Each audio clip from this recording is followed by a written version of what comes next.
So, right now, you think you know yourself, right? You know who you are. Having lived with yourself for your whole life, of course, you'd be expected to know who you are. But that turns out not to be the case, actually.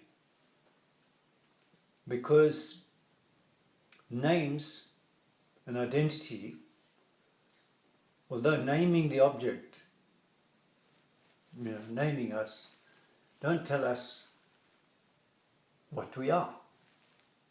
Yeah, the name names the object, but the name doesn't tell you anything about what it's naming.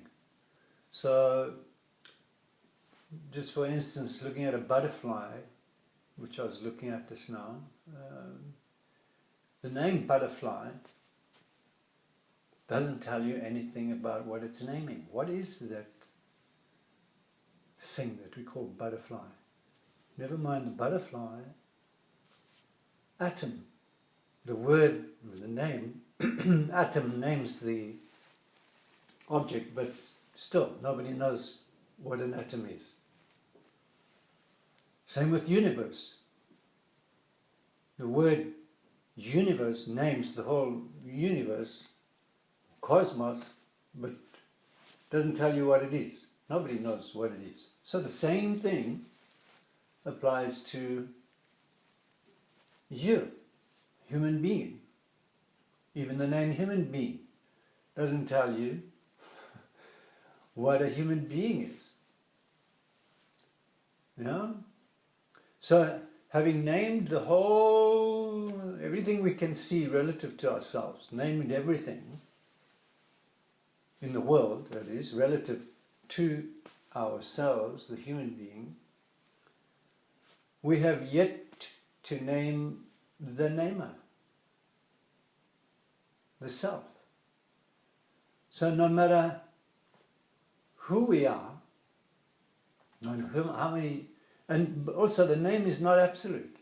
We can change our name any time. It's changeable. But that which is not changeable is the namer. You never change. You can change your name, you can change identity, you can do whatever you like, but you never change. And as we've seen in this whole COVID crisis and with the climate crisis, everything relative is so fluid and in such flux, changing all the time.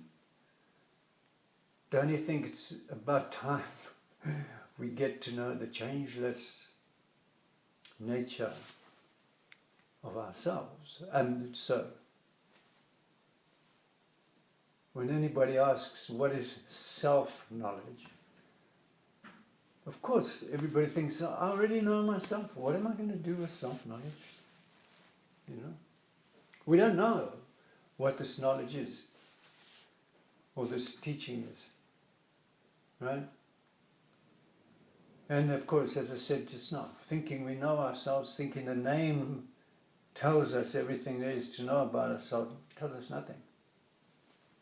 Especially when you get into a crisis like COVID crisis or something, and you're in lockdown, you suddenly realize how little you know about yourself.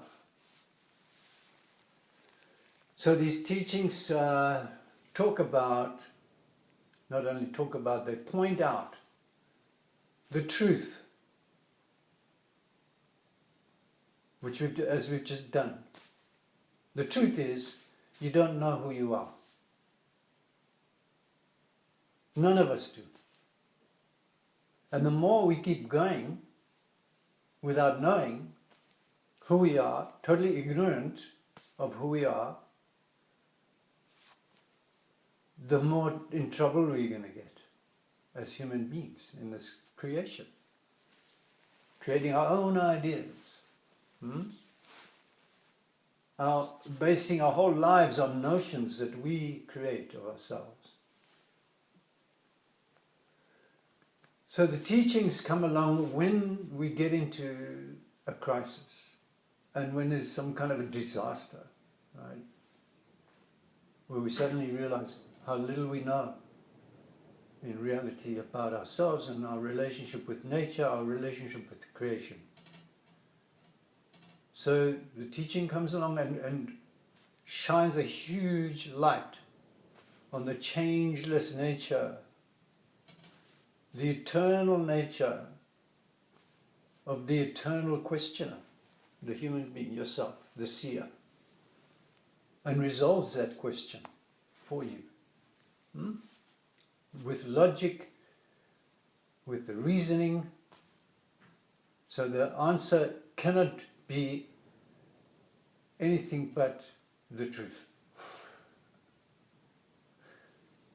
And that's what self-knowledge called Atma Jnanam, knowledge of the knower, has been doing for countless generations. Countless human beings who have found themselves